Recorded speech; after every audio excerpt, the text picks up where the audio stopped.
Alors que la grogne des gilets jaunes ne semble pas se dissiper, c'est une autre colère, sourde celle-ci, que doit affronter le gouvernement, celle des élus locaux, alors que s'ouvre aujourd'hui le 101e congrès de l'Association des maires de France, un rendez-vous que le président a décidé de bouder. On en parle aujourd'hui avec notre invité Christian Estrosi, le maire Les Républicains de Nice.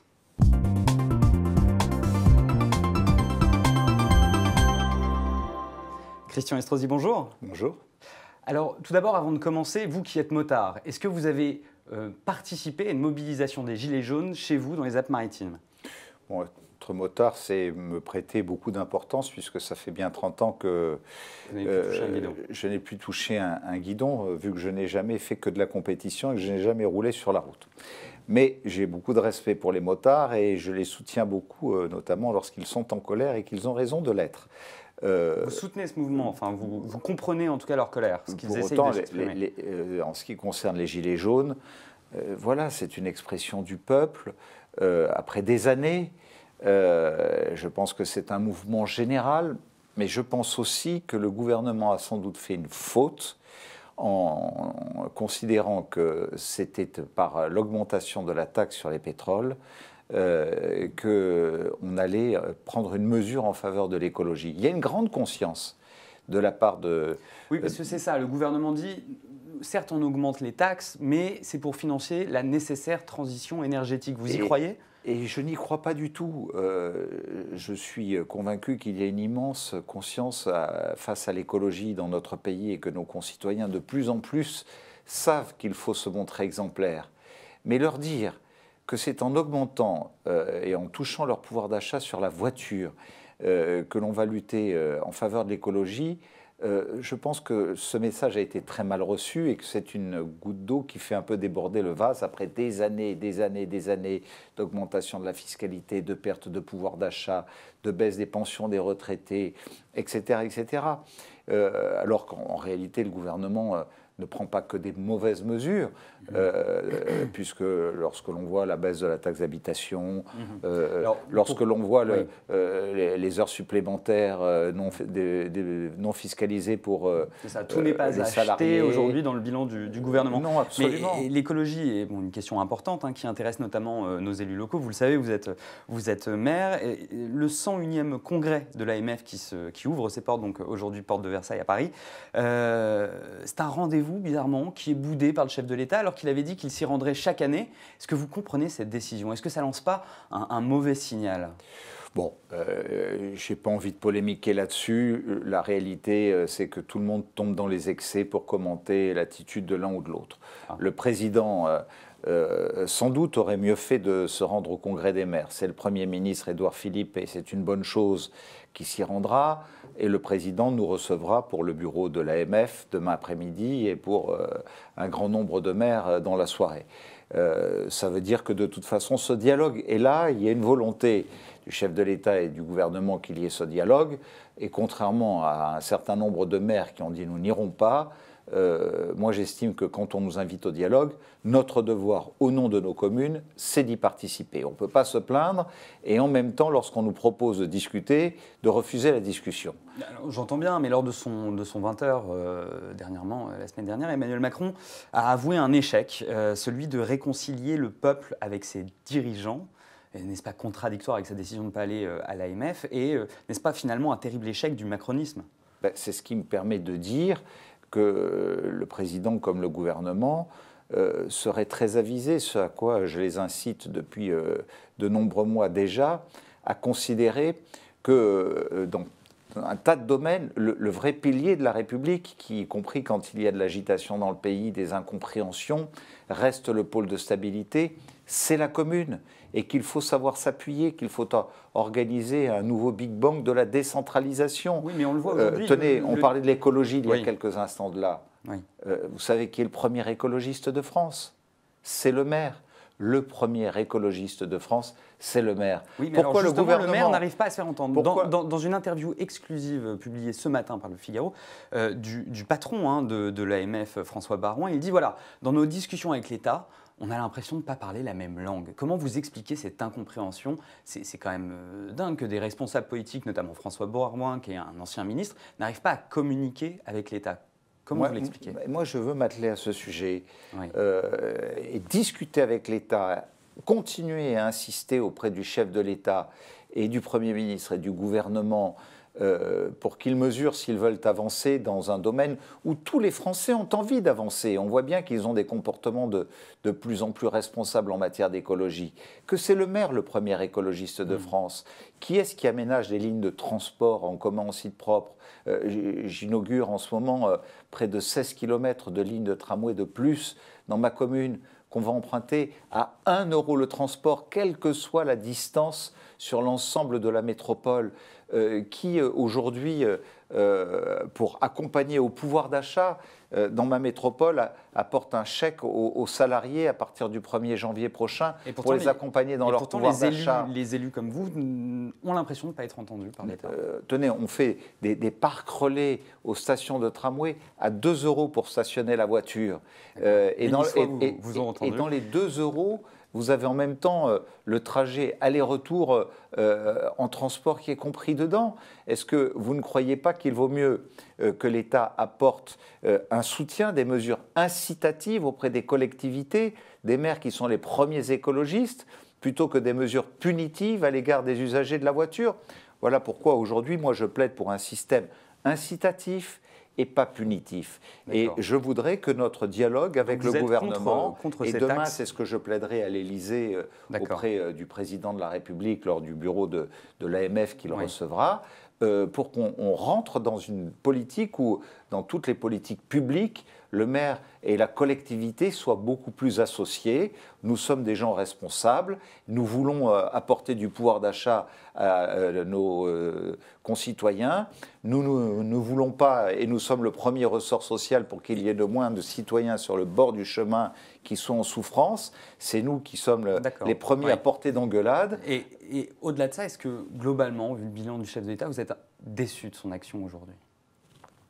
Je suis satisfait d'un grand nombre de réformes. Et puis je suis déçu par d'autres. C'est aussi ce qui est la liberté d'un maire par rapport à un parlementaire. C'est que moi, je suis un homme libre, je ne dépends de personne. Le chef de l'État n'a pas d'autorité sur moi, le gouvernement n'en a pas, et aucun parti politique n'a d'autorité sur moi. Je n'ai de compte à rendre qu'aux Niçois, qu'à mes électeurs, qu'aux habitants de ma métropole. Et parce que les maires... Vous êtes du Parti Les Républicains quand même, vous faites partie de... Oui, mais enfin, c'est pas le... si le Parti Les Républicains dit des bêtises et fait des bêtises, je ne vais pas en être le relais. Ma liberté, c'est de faire ce que je veux. Si demain, le Parti Les Républicains dit qu'il faut qu'un menu à la cantine, moi, je sers 7 menus différenciés dans les 160 écoles de ma ville et je continuerai à servir 7 menus différenciés. Alors, je suis un homme libre et tous les maires de France sont des hommes et des femmes qui sont libres.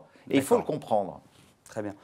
Vous parliez des réunions à l'Élysée, donc vous allez vous rendre à la réunion des maires à l'Élysée qui est organisée demain. Vous avez participé aussi récemment à des réunions dont l'objet était de mettre en place des métropoles à intérêt européen qui récupéreraient de fait une grande partie des compétences des départements. Où en est-on? Est-ce que ça avance, ce sujet? J'ai le sentiment depuis quelque temps ça piétine un peu. Nous n'étions pas forcément demandeurs, mais je pense que le président de la République avait bien identifié le problème et qu'il l'a bien identifié. Au fond, il sait que pour donner de l'attractivité économique et de la compétitivité à notre économie, il faut des métropoles qui soient fortes. Aujourd'hui, nous avons 7-8 métropoles dans notre pays qui peuvent être en mesure de concurrencer la Bavière, la Lombardie, la Catalogne, qui sont les territoires identifiés comme parmi les plus puissants économiquement. Et pour cela, il faut des leviers sociaux et des leviers économiques qui soient beaucoup plus forts. Mais là aussi, on voit bien qu'on avance dans les discussions et puis tout d'un coup, ça s'arrête. Ça stagne, on fait un petit pas d'un côté, un petit pas de l'autre. C'est un projet qui ne fait pas l'unanimité dans votre famille politique, de fait, puisque si jamais Nice devenait cette métropole à intérêt européen, elle déshabillerait en termes de compétences, de fait, le département des Alpes-Maritimes, qui a été longtemps dirigé par vous-même, et ainsi que par Éric Ciotti, qu'on présente souvent comme votre meilleur ennemi aujourd'hui. Mais mon problème n'est pas un problème d'ego, c'est pas un problème de débat entre un tel et un tel. C'est le problème de la France. c'est le problème de la compétitivité économique. Aujourd'hui, ce sont les chiffres du directeur départemental des finances publiques du département des Alpes-Maritimes. Il me les a adressés hier. Sur les 12 derniers mois, la métropole de Nice-Côte d'Azur est en progression de 9,6% en termes de chiffre d'affaires par rapport aux 12 mois comparables de l'année précédente. Et sur le reste du département, on est à 3,6. Eh bien, je peux penser que les 3,6 qu'on fait sur le reste du département, c'est grâce à la dynamique de la métropole qui fait 9,6. Ça montre bien que nous sommes un territoire d'attractivité, un territoire de solidarité. Aucune autre structure dans notre pays ne voit le monde urbain apporter une solidarité aussi forte aux petites communes rurales. C'est avec les contribuables de la ville de Nice qu'on finance des stations d'épuration à 2000 mètres d'altitude, à la station d'Isola, qui a 150 habitants, 9 millions d'euros. Quel autre modèle de soutien à la ruralité identique y a-t-il en France? Alors, donc on voit bien parlons d'attractivité, je me permets de rebondir, mais sur un point qui est totalement différent, c'est les européennes. On est à 6 mois de l'échéance. Dans votre parti, on ne voit ni une tête émerger, ni une ligne politique claire. Comment vous l'expliquez et comment vous vous y retrouvez, vous? Comment vous voyez ces élections arriver avec un parti godillant? Je suis membre des Républicains, pour autant, j'ai décidé de n'y partager, ni de n'y exercer quelque responsabilité que ce soit. Puis à côté de ça, j'ai fait un mouvement politique avec un grand nombre de maires de France qui s'appelle la France audacieuse, c'est-à-dire la France qui innove, la France où on n'est pas des commentateurs, où nous sommes des acteurs de la décision, et on a évoqué quelques-unes il y a quelques instants de cela. Au Parlement européen, ce sont aussi des acteurs de la vie politique. Oui, mais nous, ce qu'on attend du Parlement européen, tenez, sur l'année écoulée, y compris sur le financement de certaines crèches, mais sur les transports, sur la politique d'innovation, sur l'aide à mes start-up. À mon université, j'ai recueilli près de 9 millions d'euros de crédits européens, y compris sur la sécurité. Oui, mais les élections européennes à venir, comment vous sentez le terrain? Vous êtes en berne dans les sondages. Nous avons nos propositions avec les maires de la France audacieuse pour dire ce que nous attendons des prochaines listes, des prochains appareils politiques. On verra bien qui aujourd'hui reprend à son compte un certain nombre de propositions que nous avons à faire pour que les territoires de France, pour que les citoyens de France, pour que la cohésion économique et sociale en territoire soit mieux accompagnée, une Europe plus politique. Moi, je suis favorable à ce que, plutôt que d'élire un Parlement comme on le fait aujourd'hui et que, de manière technocratique, on désigne sur le dos des citoyens européens une commission où on finit par décider sur notre dos, eh bien, ce soit tous les citoyens européens qui élisent le président de la Commission. Au moins, on aura vraiment une Europe politique où au suffrage universel direct, où ce sont les citoyens européens qui décideront, alors que là, les citoyens continuent à subir. Donc, qu'est-ce qui se passe aux élections européennes? Où ils zappent, ou alors ils font un vote pour exprimer une colère quelconque. Alors justement, pour changer ça, c'est une dernière question. Que pensez-vous de la stratégie de Laurent Wauquiez, de son bilan depuis qu'il est à la tête de votre famille politique, enfin des Républicains? Finalement, on sent LR comme encalminé. Qu'est-ce qui manque à ce parti pour redevenir une puissance centrale sur l'échiquier politique? Un vrai débat d'idées. Voilà. Qui n'a pas lieu aujourd'hui. On voit bien qu'aujourd'hui, c'est que des histoires d'hommes, de fonctions, de responsabilités, de délégués à ceci, de délégués à cela, d'élections internes dont on se demande s'il n'y a pas eu ici ou là des fraudes quelconques et des irrégularités. Et où est-ce qu'il y a de grands débats d'idées comme je les ai connus au RPR, à l'UMP, sous l'autorité de Nicolas Sarkozy? C'est la responsabilité de Laurent Wauquiez, il n'y a pas de débat d'idées dans cette Aujourd'hui, dire qu'il y a une ligne politique ultra-droitiste, ou droitière, là où nous avons besoin d'élargir, c'est-à-dire ce qu'était l'UMP il y a encore un peu plus d'un an et demi, les Républicains tels que les avait réformés Nicolas Sarkozy. Revenons au grand débat d'idées. C'est comme cela que nous rassemblerons de nouveau la droite et le centre, et c'est ce à quoi j'appelle l'ensemble des responsables des Républicains. Merci Christian Estrosi. Maintenant, c'est l'heure de vos questions qui vont être posées par Jean-Baptiste Sémerjian.